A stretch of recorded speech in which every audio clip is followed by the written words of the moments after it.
بسم اللہ الرحمن الرحیم۔ السلام علیکم دوستو، امید کرتی ہوں کہ آپ سب خیریت سے ہوں گے۔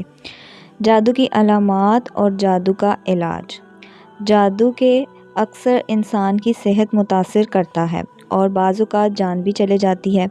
علماء اس بات کے بھی قائل ہیں کہ سحر کی تاثیر سے شے کی حقیقت بھی بدل جاتی ہے، مگر اللہ کے حکم سے جس طرح مرض کی علامت ہوتی ہے اسی طرح سحر کی بھی علامات ہوتی ہیں۔ نمبر 1، جسم کے درد کرنا، بہت تھکاوٹ محسوس کرنا۔ نمبر 2، طبیعت میں چڑچڑاپن اور تنہائی پسند ہو جانا۔ نمبر 3، چھوٹی چھوٹی باتوں پر شدید غصہ آنا اور اگر غلطی اپنی بھی ہے تب بھی اقرار نہ کرنا۔ نمبر 4، رشتہ دار، گھر والوں اور دوستوں احباب سے بلا وجہ اچانک بڑے بڑے جھگڑے پیدا ہونا اور بہت زیادہ شکوہ و شکوہ پیدا ہونا اور ازواجی زندگی متاثر کرنا۔ ذہن کا ملبوس ہو جانا، سوچنے سمجھنے کی صلاحیت ختم ہونا اور یہ محسوس کرنا کہ یہ کام کوئی زبردستی کروا رہا ہے یا کہلوا رہا ہے۔ نمبر 6، گھر والوں، میاں بیوی، والدین، بہن بھائیوں سے نفرت محسوس کرنا اور غیر اخلاقی حرکتیں کرنا۔ سر، سینہ اور کمر کے نچلے حصے یا کندھوں میں دباؤ یا درد محسوس ہونا۔ نمبر 8، آنکھوں میں تیز چمک کا پیدا ہونا، سانس لینے میں تنگی ہونا اور دل کی دھڑکن کا تیز ہونا۔ نمبر 9، سستی کا عادی ہو جانا، بکثرت جمائیاں آنا، بہت زیادہ بھولنا اور بکثرت نیند کا آنا۔ نمبر 10، نماز، قرآن، اذان وغیرہ سے گھبراہٹ، تنگی محسوس ہونا اور دین کے بارے میں کفری خیالات آنا۔ نمبر 11، منہ اور جسم سے سخت بدبو محسوس کرنا۔ نمبر 12، رشتے کا آنا لیکن بلا سبب ٹوٹ جانا۔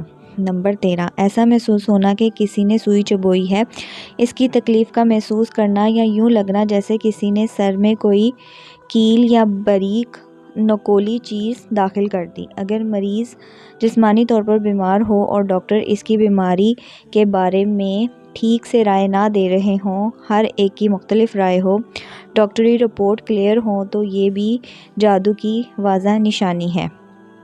لیکن اگر آپ کے اندر بیماری ہے اور علاج کے لیے نہیں جاتے اور خیال کرتے ہیں کہ مجھ پر جادو ہے تو یہ صرف آپ کا شک ہے۔ ایک روایت میں ہے کہ حضرت قبہ الابرار رحمۃ اللہ علیہ، جو پہلے یہودیوں کے بڑے عالم بھی تھے، پھر حضرت عمر رضی اللہ عنہ کے دور میں مسلمان ہو گئے تھے، انہوں نے بیان کیا کہ اگر میں یہ چند کلمات نہ پڑھا کرتا تو یہودی جادو سے مجھے گدھا بنا دیتے۔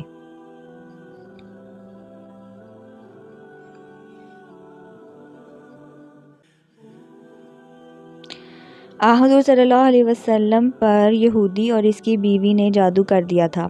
اس کے بعد آپ کو ایسا لگنے لگا تھا کہ آپ کسی کام کو کر چکے ہیں جبکہ آپ نے وہ کام نہیں کیا ہوتا تھا، یہاں تک کہ ایک روز آپ نے حق تعالیٰ سے دعا کی، اس پر سورۃ ناس اور سورۃ فلق نازل ہوئی، جن میں ایک کی 5 آیتیں اور ایک کی 6 آیتیں ہیں، ٹوٹل 11 آیتیں ہیں، اور آپ صلی اللہ علیہ وسلم کو وحی سے سحر کا موقع بھی معلوم کر دیا گیا۔ چنانچہ وہاں سے مختلف چیزیں نکلی جن میں سحر کیا گیا تھا، اور اس میں ایک تاکیز کا ٹکڑا بھی نکلا جس میں 11 گریں لگی ہوئی تھیں۔ حضرت جبرائیل علیہ السلام صورتیں پڑھنے لگے، ایک ایک آیت پر ایک ایک گرہ کھلنے لگی، چنانچہ آپ صلی اللہ علیہ وسلم مکمل طور پر شفا یاب ہو گئے۔ آخری کل کی 3 صورتیں خاص جادو کی علاج کے لیے نازل ہوئیں، اس کا ورد کرتے رہنا چاہیے۔ سب سے اہم یہ ہے کہ علاج کرنے والا اور علاج کروانے والا دونوں کا ایمان ہو اور اللہ تعالیٰ پر بھروسہ ہونا ضروری ہے، اور انہیں اس بات کا علم ہونا چاہیے کہ اللہ سبحانہ تعالیٰ سب کاموں کا مترادف ہے، وہ سب پر قادر ہے اور وہ سب کچھ کر سکتے ہیں، اور وہ جب کسی چیز کو چاہتے ہیں تو وہ ہو جاتی ہے اور جب نہیں چاہتے تو نہیں ہوتی۔